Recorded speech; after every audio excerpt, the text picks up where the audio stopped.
Hello everyone, welcome to Succeed IAS. My name is Amit Dubey and let's start with the daily current affairs for geography optionals. First article आपका है climate change के ऊपर end of course climate change एक evergreen topic है। In geography optional में specifically paper 1 and 2 दोनों के लिए ये इक्वली इंपॉर्टेंट है। एंड ये जो हिंदू में डेटा पॉइंट आता है उसमें आज काफी बढ़िया आर्टिकल आया है ये आर्टिक रीजन के ऊपर, क्योंकि यहाँ पे आपको बहुत अच्छे फैक्ट्स मिलते हैं। सी ऐसे क्वेश्चंस जैसे क्लाइमेट चेंज, ग्लोबल वार्मिंग, इन सब क्वेश्चंस में कोई बहुत ज्यादा कंसेप्चुअल टॉपिक नहीं होता। इनमें जितना ज्यादा फैक्ट्स हैं, जितना एक्यूरेट फैक्ट्स हैं एज पर द क्वेश्चन, उतना आपका स्कोर अच्छा होता है ऐसे क्वेश्चंस में। इसलिए मैं टेस्ट सीरीज में हमेशा बोलता हूँ कि जो इजी क्वेश्चंस होते हैं उसमें अच्छा स्कोर करना ये टफ हो जाता है, क्योंकि जनरली इजी क्वेश्चंस को हम लोग बहुत लाइटली लेते हैं कि ये तो हम लोग लिख ही लेंगे, पर सिर्फ लिखने की वजह से आपके पास अच्छे फैक्ट्स नहीं होते हैं। इसलिए कभी भी आप देखेंगे कि इजी क्वेश्चंस में आपको एवरेज मार्क्स ही आते होंगे एंड हेंस ऐसे आर्टिकल्स इंपॉर्टेंट हो जाते हैं क्योंकि यहाँ पे आपके पास बहुत सारे फैक्ट्स हैं। तो देखिए ये आर्टिकल स्पेसिफिकली बात कर रहा है आर्कटिक रीजन पे एंड आर्टिक रीजन पे जब भी क्लाइमेट चेंज से रिलेटेड क्वेश्चन आएगा तो आपको इसको 3 सब हेडिंग्स में डिवाइड करना है इस टॉपिक को। फर्स्ट है आपका सी आइस वॉल्यूम, सेकंड है आपका sea ice extent and third topic है आपका सरफेस एयर टेम्परेचर। इन 3 सब हेडिंग्स में आप इसको डिवाइड करो, आपका आंसर बहुत स्ट्रक्चरली साउंड लगेगा। अब इन तीनों हेडिंग से रिलेटेड फैक्ट्स देख लेते हैं। सी आइस वॉल्यूम में आप ये डायग्राम देख सकते हैं कि जो एवरेज वॉल्यूम है ये आपका मिडल लाइन है। तो जो टोटल वॉल्यूम था अप्रैल 21 में ये ऑलमोस्ट एवरेज से 9% कम था। यहाँ पे आप लोग रेफर कर सकते हैं। इसको मैं टेलीग्राम चैनल पे भी इस डायग्राम को शेयर कर दूंगा, वहां से डाउनलोड कर लो एंड इस फैक्ट को अभी अपने नोट्स में ऐड भी कर लो। सेकंड डायग्राम यहाँ पे आप देख सकते हैं सी आइस एक्सटेंट से रिलेटेड। यहाँ पे जो पिंक लाइन है ये जिसको मैं अभी हाईलाइट कर रहा हूँ, ये शो करता है आइस का एक्सटेंट 1981 से लेके 2010 के बीच में ये आपके आइस का एक्सटेंट था एंड 2021 में आइस का एक्सटेंट आप देख सकते हैं, ये आइस का एक्सटेंट है। तो ये जो कवर है ये आप देख सकते हैं, ये ऑलमोस्ट इतना आइस लूज हो चुका है एंड ये जो डायग्राम्स हैं ये आपको एग्जाम में भी बनाने हैं, इसलिए इन डायग्राम्स को सीरियसली लो। एंड जो थर्ड इंपॉर्टेंट हेडिंग है आपके लिए वो है सरफेस एयर टेम्परेचर एंड यहाँ पे आप ये फैक्ट्स देख सकते हैं कि आर्टिक रीजन जो है उसका एवरेज टेम्परेचर वार्मिंग का जो वर्ल्ड का एवरेज टेम्परेचर है उससे ज्यादा है। मतलब आर्कटिक ज्यादा जल्दी वार्म हो रहा है as compare to other parts of the world. And यहाँ पे आप देख सकते हैं कि ये जो ऑटम था 2020 का, ये अब तक का वार्मेस्ट एवर ऑटम था आर्टिक रीजन में 1900 से। मतलब लास्ट 120 ईयर्स में अब तक का ये सबसे वार्मेस्ट ऑटम सीजन था आर्कटिक का। तो ये 3 हेडिंग्स आपको जरूर मेंशन करने हैं। एक स्पेसिफिक फैक्ट ग्रीनलैंड के आइस शीट कवर से भी रिलेटेड है एंड ग्रीनलैंड के डेटा के लिए ये डायग्राम आप रेफर कर सकते हैं।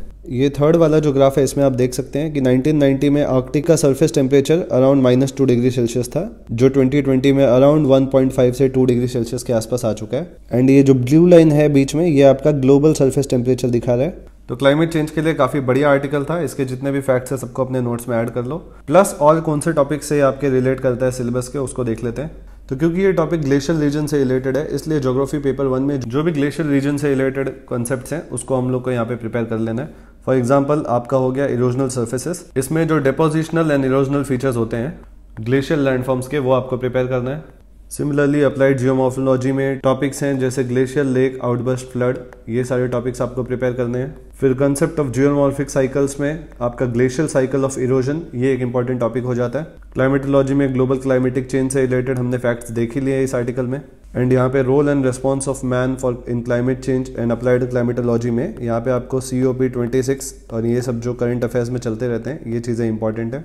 सिमिलरली ओशनोग्राफी वाले टॉपिक में सी लेवल चेंजेस, कोरल ब्लीचिंग, ये सारे टॉपिक्स आपके क्लाइमेट चेंज से रिलेटेड है, क्योंकि कोरल ब्लीचिंग का एक इंपॉर्टेंट रीजन है सी सरफेस टेम्परेचर में इंक्रीज होना। तो इस तरीके से आप देखेंगे कि क्लाइमेट चेंज वाले टॉपिक्स ऑलमोस्ट हर सेक्शन से रिलेटेड है ज्योग्राफी ऑप्शनल के। बायो जियोग्राफी में भी इसका यूज आएगा, एनवायरमेंटल जियोग्राफी में भी आएगा। तो एवरग्रीन टॉपिक है, आपको अच्छे से प्रिपेयर करना है इसको। एंड यहाँ पे मैंने कुछ डायग्राम्स भी दे दिए हैं। ये आपका डिपोजिशनल फीचर है, ये आपके erosional and depositional features both है ग्लेशियर लैंडफॉर्म्स के। प्लस जो साइकिल ऑफ इरोजन वाला टॉपिक है उसमें आपको ग्लेशियल साइकिल ऑफ इरोजन इस टॉपिक को भी जरूर प्रिपेयर करना है। एंड साथ में एक क्वेश्चन आ सकता है परमाफ्रॉस्ट वाले रीजन से। परमाफ्रॉस्ट इसका डेफिनेशन देख लेना, यहाँ पे ये अच्छे से कवर है सविंदर सिंह में। एंड जो हमारे ज्योग्राफी ऑप्शनल के स्टूडेंट्स हैं उनको क्लास नोट्स में मिला होगा परमाफ्रॉस्ट के ऊपर, काफी कंटेंट मैंने दिया हुआ है उसमें।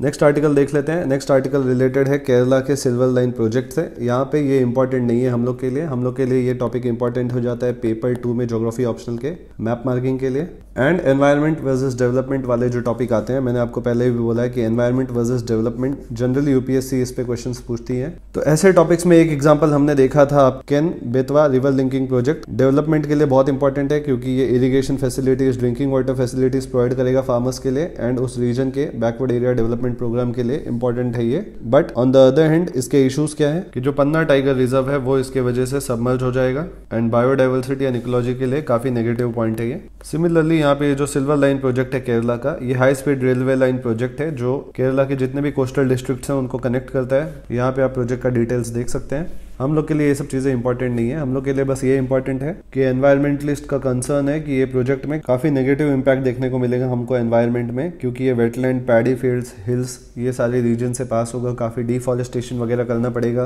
प्लस जो ये वेस्ट फ्लोइंग रिवर्स है, भारतापुजा वगैरह, उनके फ्लो को ये ब्लॉक करेगा एंड हेंस यहाँ पे फ्लड लाइक सिचुएशन आ सकते हैं। अर्बन फ्लडिंग का वैसे ही हमने देखा हुआ है कंसेप्ट कि यही सब रीजन की वजह से अर्बन फ्लडिंग आता है, क्योंकि जो नेचुरल फ्लो ऑफ रिवर है उसको आप एक तरीके से डाइवर्ट कर देते हो ड्यू टू इंफ्रास्ट्रक्चरल प्रोजेक्ट्स। तो इसलिए इस आर्टिकल के एनवायरमेंट वर्सेस डेवलपमेंट वाले जो पार्ट हैं इनको ऐड कर लो नोट्स में। एंड मैप मार्किंग के लिए कुछ इंपॉर्टेंट डिस्ट्रिक्ट्स हैं यहाँ पे जिनको मैं हाईलाइट कर रहा हूँ। For example Kasaragod, Kozhikode, Thrissur, Cochin airport यहाँ पे दिया हुआ है, पर आपके लिए Cochin port, Cochin naval base, ये सब इंपॉर्टेंट हो जाता है। सिमिलरली एर्नाकुलम, कोट्टयम, कोल्लम, तिरुवनंतपुरम, ऑलमोस्ट ये सारे लोकेशंस इंपॉर्टेंट हैं एंड यूपीएससी के प्रीवियस पेपर्स में आ भी चुके हैं। तो इन लोकेशंस को भी प्रिपेयर कर लो एंड 30 वर्ड्स में सबका डिस्क्रिप्शन अपने नोट्स में लिख लो।